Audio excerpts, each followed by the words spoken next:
Hello friends, welcome back to my channel. आप लोग कैसे हैं? आई होप आप लोग अच्छे होंगे। मेरे चैनल में आज फिर से आप सभी का बहुत बहुत स्वागत है।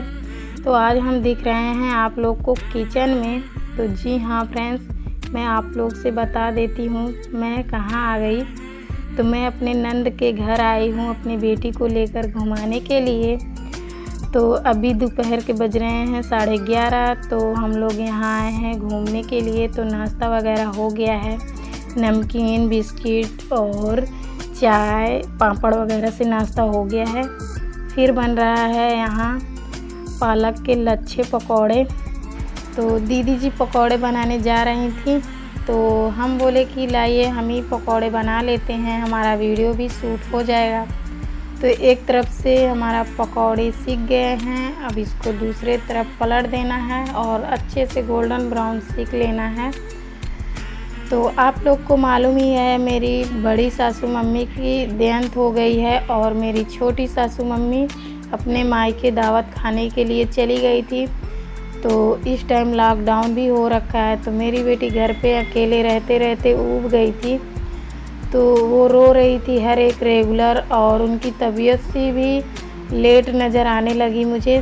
तो फिर मैं विचार बनाई कि चलो मायके लेकर चलते हैं, 2-4 दिन रहेंगे तो इनका मन बहल जाएगा, तो इनको थोड़ा अच्छा फील होगा।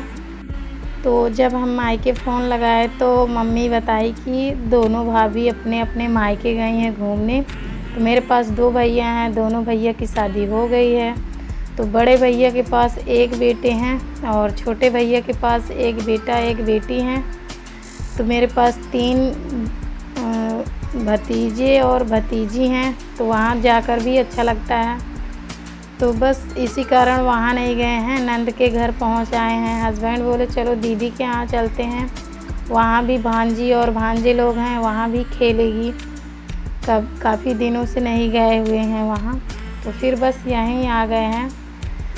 तो यहाँ आकर बहुत अच्छा लगा, अच्छा सा फील हो रहा था, क्योंकि ये मेरी दीदी जी का घर गांव देहात में है, फैमिली से जुटा हुआ है, तो अच्छा लगता है यहाँ आकर। और मेरा घर तो रोड पे है, तो वहाँ अच्छा थोड़ा कम लगता है। रोड का घर कीमती होता है, बाकी अच्छा कम लगता है, क्योंकि घर के अंदर घुसे घुसे ऊब सी लगने लग जाती है। तो नाश्ता बन गया है, टमाटर की खट्टी चटनी और लच्छे पकौड़े पालक का और साथ में चाय। तो आ जाइए आप लोग भी नाश्ता कर लीजिए, हम लोग नाश्ता करने ही जा रहे हैं। तो नाश्ता वगैरह हो गया है, काफ़ी बातें भी हो चुकी है। तो यहाँ दीदी जी लग गई हैं खाना पकाने के लिए। तो अभी दोपहर का टाइम हो रहा है 11:30। तो हम लोग नंद के घर पे आ गए थे, समथिंग 10:30 बजे के आसपास आ गए थे। तो नाश्ता वगैरह हो गया है और यहाँ पकने लग गया है खाना। तो ये आलू और पालक की भुनिया सब्जी बना रही हैं दीदी जी। तो लहसुन से तड़का देकर आलू पालक डाल दी हैं। अब इसको हल्का सा चलाकर 2 से 3 मिनट के लिए ढक देंगी, जब तक अच्छे से सॉफ्ट नहीं हो जाएगा।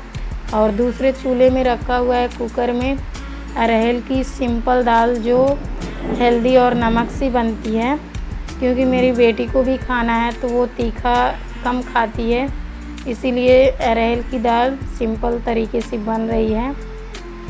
तो सब्ज़ी भी अच्छे से पक गई है। अब इसमें डालना है नमक, मिर्ची, हल्दी, सारा कुछ डालकर इसको चला देना है और सब्ज़ी बनकर रेडी हो जाएगा। तो सच में मेरी ननद जी खाना बहुत स्वादिष्ट बनाती हैं।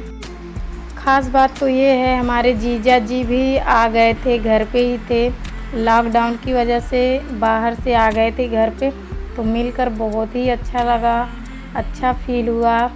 बहुत दिनों के बाद मिलने का मौका मिला और बातें चीतें करने के लिए मौका मिला, तो बहुत ही अच्छा लगा। तो सब्ज़ी भी अच्छे से पक गई है, अब इसको रख देती हैं एक साइड। तो सच में खाना बहुत ही अच्छा बना हुआ था।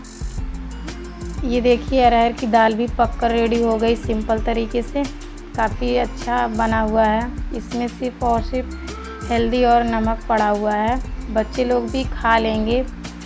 तो अब बन रहा है रोटी। तो दीदी जी बोल रही थी कचौड़ी बनाने के लिए, फिर हम लोग मना किए तो बोल रही थी पराठा सीख देते हैं। फिर उसको भी हम लोग मना किए, सिंपल खाना बनाइए, तो इसीलिए रोटी बन रहा है। वैसे तो गर्मियों के मौसम में सिंपल खाना खाने में अच्छा रहता है। इस टाइम तो खाना बहुत कम लोग खाते हैं, पानी ज़्यादा पीते हैं, तो बस वही बात है। और गर्मी तो इस टाइम इतनी तेज़ी से पड़ रही है कि धूप में थोड़ा भी रहा नहीं जाता है। तो रोटी बहुत अच्छे से बन रहा है। दीदी जी को बनाना आता है, मुझे तो ख़ास तौर से रोटी बनाना बहुत कम आता है। और किचन में चाहे खाना पकाना हो या नाश्ता पकाना हो, बहुत अच्छा लगता है मुझे। मेरे पास तो किचन नहीं है, आप लोग को मालूम ही है, मैं हर एक रेसिपी बनाकर शेयर करती हूँ ज़मीन में बैठकर। तो किचन रहता है तो ज़्यादा अच्छा रहता है। छोटे छोटे बच्चे लोग भी नहीं पहुँच पाते हैं, जलने का डर रहता है और सभी सामान को इधर उधर बिखरा देते हैं। मेरी बेटी तो बहुत शरारती है, बहुत सारे सामान बिखार देती है। तो मैं भी सोचती हूँ कि बहुत जल्द से जल्द किचन और घर मेंटेन करवा लूँ। तो आप लोग का लाड प्यार, सपोर्ट और आशीर्वाद, भगवान का कृपया रहेगा तो हो सकता है मेंटेन हो जाएगा। तो आप लोग मेरी वीडियो को लाइक कीजिए, सपोर्ट कीजिए और एंजॉय कीजिए। तो आप लोग बताना मेरी ननंद से मिलकर आप लोग को कैसे लगा, कमेंट में ज़रूर बताना। और मेरी ननंद का शादी भी है 21 तारीख को, तो आना था मुझे वैसे भी, लेकिन बच्चों की वजह से आना पड़ा। मजबूरी बन जाती है, बच्चों जिसमें खुश रहते हैं ना, वही करके हमको भी खुशी होना चाहिए। इसीलिए हम आ गए थे यहाँ घूमने के लिए। तो सभी खाना पक गया है, अब थाली लग रहा है जीजा जी को और लाडली के डैडी को। तो अभी इन दोनों लोग खा लेंगे तो फिर हम लोग खाएंगे, फिर दोपहर में थोड़ा आराम करेंगे, खा पी कर फिर दूसरी मीटिंग घर निकलेंगे। जैसे ही हम लोग नंद के घर पहुँचे तैसे ही मेरी छोटी सासू मम्मी घर पे आ गई थी, फ़ोन आ गया। तो हम लोग बोले ना आते तो अच्छा रहता, आ गई थी मम्मी तो लाडली खेलने ही लग जाती, उनको अच्छा फील होने ही लग जाता। वो ऊब के मारा ही रो रही थी कहीं घूमने के लिए, क्योंकि घर पे कोई था नहीं, इसीलिए वो रो रही थी कि मुझे कहीं लेकर चलो घूमने के लिए। वो बार बार बोल रही थी मम्मी मेला, मतलब मम्मी मेला चलो बोल रही थी। तो बस इसी कारण हम लोग यहाँ आ गए थे। तो दाल चावल निकल गया है और 2 प्लेट में सूखी सब्जी भी लग गई है। अब इसमें डाल देना है देसी घी। तो मुझे तो देसी घी नहीं पसंद है, मार्केट का घी जो होता है ना वो पसंद है। तो हमारी ननद 3 हैं, तो ये सबसे छोटी नंद हैं, नेचर की बहुत अच्छी हैं, सम्मान बहुत ज़्यादा हम लोग की करती हैं, तो बहुत ही अच्छा फील होता है। तो चलो थाली लग रहा है भोजन करने के लिए, तो आ जाइए आप लोग भी भोजन कर लीजिए। तो आज की मेरी वीडियो आप लोग को कैसी लगी कमेंट में ज़रूर बताना। पसंद आया होगा तो एक लाइक कर देना, एक लाइक काफ़ी मायने रखता है, मोटिवेट करता है। दोस्तों एंड फैमिली नंबर में मेरी वीडियो को शेयर करना। चैनल पे न्यू हैं तो सब्सक्राइब कर लेना ताकि हर एक न्यू वीडियो का नोटिफिकेशन मिलता रहे। मिलते हैं नेक्स्ट वीडियो में, तब तक के लिए बाय बाय।